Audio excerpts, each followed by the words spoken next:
Hi guys, this is Braden with Fisherman's Source. I'm here today to talk to you about what I would just consider a basic bottom rig that can be used, kind of nationwide, but particularly for saltwater.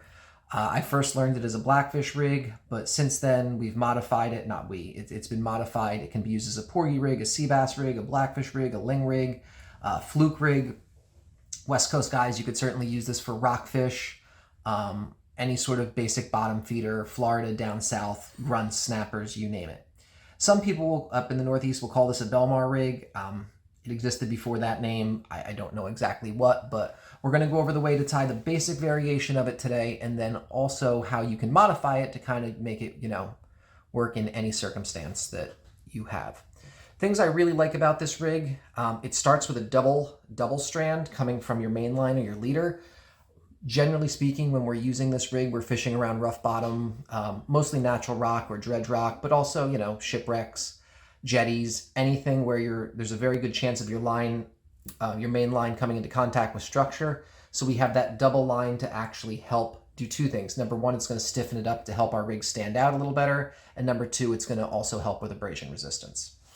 I'm going to tie the first version of this as a basic one hook Blackfish rig. I just have a basic. We're using high vis yellow today just for visibility, but it's about a size 4.0 hook snelled on about a 10-inch piece of leader with a perfection loop at the end. And you could tie this yourself, or you could use any pre-packaged, pre-snelled hook that you can find. In this case, my double line is just a triple surgeon's loop with a sinker looped on the bottom.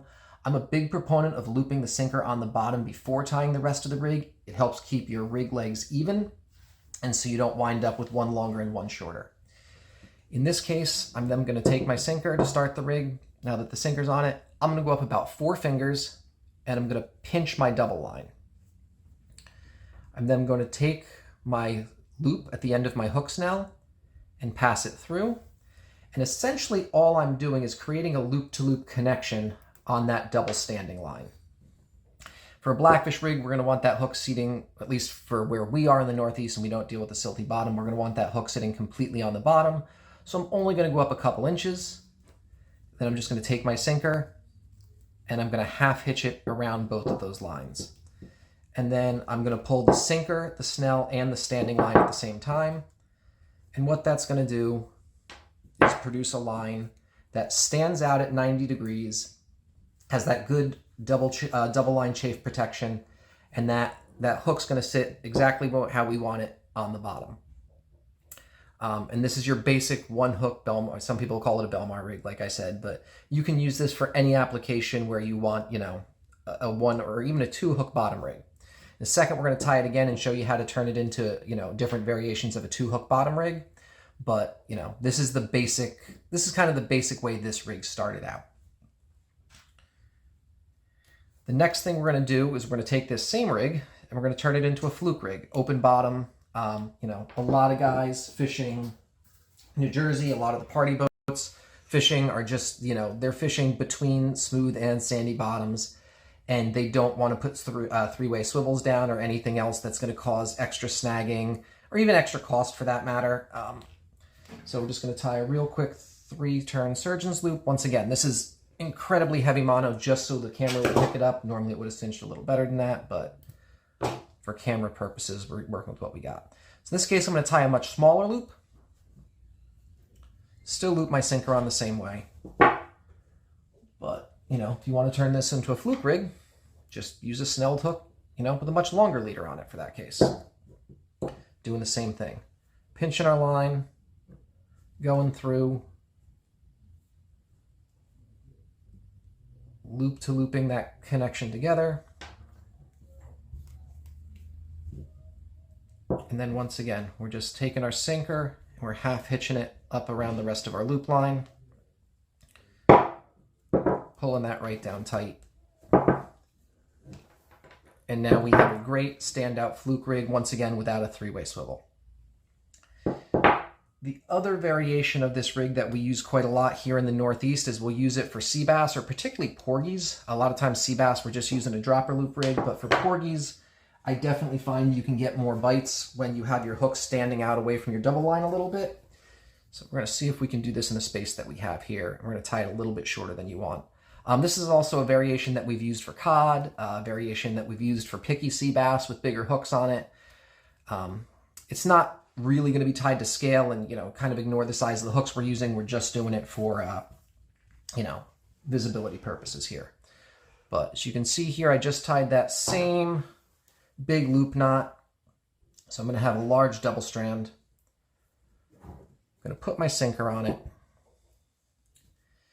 And in this case, I'm going to want one of my hooks up off the bottom. So once again, we're going to start with our larger double loop, and you can make this line as long as you want it. Cod rigs sometimes will do a 4-foot double line and like an 18-inch dropper, but just for sake of filming right here, we're trying to shorten it up.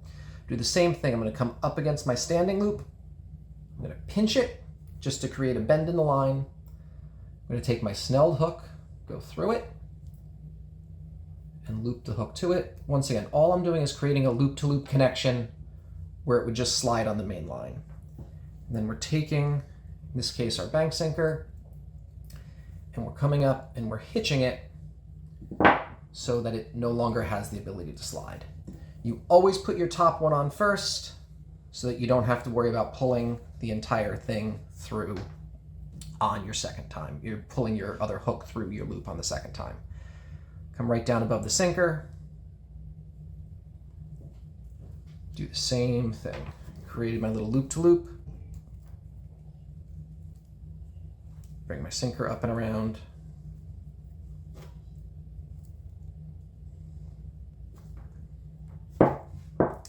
Actually give your hook a little pull to cinch that knot correctly. Same thing up here. I'm actually going to come up and pull on the snell knot.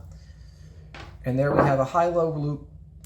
We have a high-low rig that you can use with any, length line, any size hook you want. It's a great rig for sea bass. It's a great rig for fluke. Actually, it is a great rig for fluke as well. Guys up in Nantucket that want to fish a chicken rig, you can make one longer, one shorter. Ling fishing, sea bass fishing, cod fishing, blackfish fishing, you name it, any sort of bottom fish, Florida guys fishing grunts and snappers, this will work really well for you out down there. Trigger fish, this is a wonderful rig for. Like I said, all you have to do is change your leader and your hook size. All right, guys, that should do it. This is Braden from Fisherman's Source, and I hope you have a good day.